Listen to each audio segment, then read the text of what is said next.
আজকে তোমাদের সঙ্গে শেয়ার করছি ক্রিমি মেথি চিকেনের রেসিপি।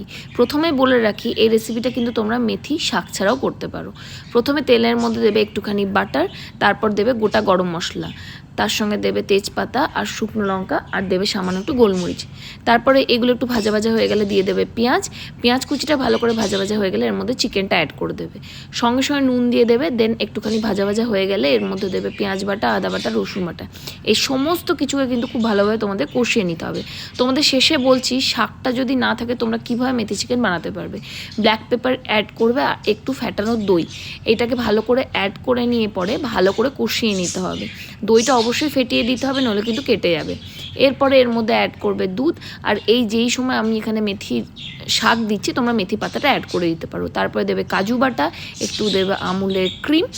দেন ভালো করে কষিয়ে আর খানিকক্ষণ ফোটালে কিন্তু ক্রিমি মেথি চিকেন আমাদের রেডি।